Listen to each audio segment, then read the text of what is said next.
Dans ces fichiers, il est mention de sacrifices, de commandes de bébés par Epstein et de souterrains sous l'île. Compromettre par le plaisir en tant qu'agent de renseignement est compréhensible parce que c'est la base du système de chantage financier et politique qui a été mis en place dans cette affaire. Mais quel peut être le but du sacrifice rituel? On connaît sa signification occulte, mais quel est le rapport avec les élites, les gens les plus puissants qui contrôlent le monde? Le but de cette vidéo n'est pas d'analyser les fichiers du 30 janvier, d'autres s'en chargeront. Mon but est plutôt de théoriser sur ces actes pour essayer de comprendre pourquoi ils ont été réalisés, quels sont les moteurs qui les animent et leur rôle dans le pouvoir mondial.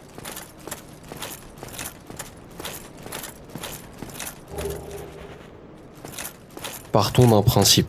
Dans ce monde, il y a des règles, et tout le monde veut réussir. Tout le monde veut gagner par rapport aux autres et donc acquérir plus de pouvoir pour les dominer. Le meilleur moyen de réussir à ce jeu est de former un groupe. Parce qu'à plusieurs, on a plus de chances de réussir contre les autres et d'accumuler un maximum de pouvoir. Le problème de ça, c'est que si les autres voient qu'un groupe s'est formé dans le monde, ils vont à leur tour en créer un ou en rejoindre un pour rivaliser ou juste survivre. La solution à cela est donc de créer un groupe, mais un groupe secret, de collaborer dans un but commun sans que le monde le sache, de se coordonner à un groupe secret, mais sans que les gens le voient. C'est pour cela que les sociétés secrètes existent, pour conquérir le monde, mais dans le secret, pour conquérir le monde sans résistance. C'est aussi pour cela que les fichiers Epstein nous montrent que toutes les élites proches de celui-ci du monde entier se connaissent entre elles et semblent partager les mêmes valeurs spirituelles et religieuses. Ainsi, pour dominer un monde, il faut être un groupe nécessairement secret qui œuvre à un idéal commun.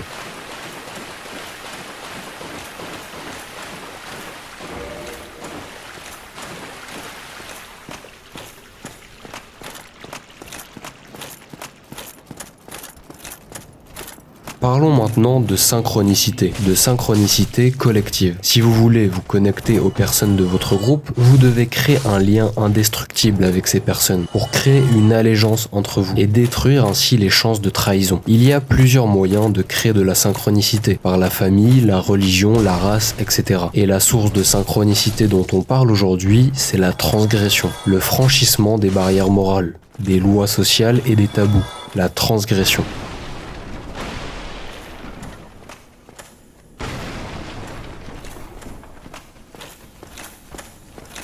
La psychologie de la transgression veut que plus le niveau de transgression qu'on réalise est élevé et plus notre niveau de cohésion ensemble est solide. En effet, après avoir transgressé, le seul moyen de ne pas aller en prison et de tout perdre est de garder le secret au sein du groupe, ce qui renforce celui-ci par la synchronicité. Si une seule personne flanche, tout le monde est foutu. Une autre caractéristique de la transgression est une sensation de pouvoir, de libération par violation des règles. Tu te sens plus puissant que le monde entier, et donc ça devient addictif. Et le groupe finit par casser de plus en plus de règles de plus en plus grosses. Et pour revenir à la réalité, pour sortir de la théorie, quelle est la forme de transgression la plus grave, la plus inacceptable possible? C'est le sacrifice d'enfants. Et c'est pourquoi ils le font.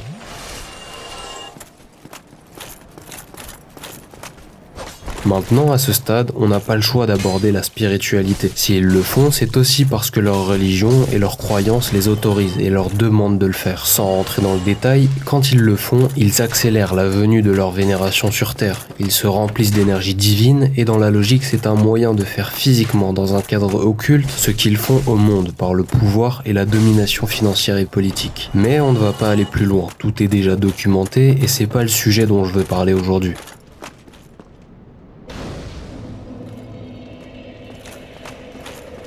Ensuite, ce qu'il faut absolument aborder, c'est le système de chantage qu'a mis en place Epstein. Quel est le vrai pouvoir? Celui qui force les décisions, qui a son mot à dire dans un système démocratique sans même en faire partie. Celui qui met en place ce qu'il veut et qui dégage ce qui ne correspond plus à ce qu'on veut. Ceux qui arrivent à compromettre un dirigeant contrôlent une politique entière, un pays tout entier. Ceux qui ont réellement le pouvoir sont les Jeffrey Epstein. Ceux qui les financent, ceux qui infiltrent et compromettent. Si vous faites impliquer un dirigeant dans un sacrifice rituel, alors à partir de là, vous pouvez lui faire faire tout ce que vous voulez. lui faire dire tout ce que vous voulez. Il est votre marionnette. Vous influencez directement la morale, la culture et les normes sociales du monde. Le monde s'est mondialisé et se mondialise parce que toutes les élites se connaissent entre elles et sont liées par la même idéologie. Chaque pays du monde occidental a exactement les mêmes normes sociales et morales parce que leur politique est influencée par les mêmes personnes.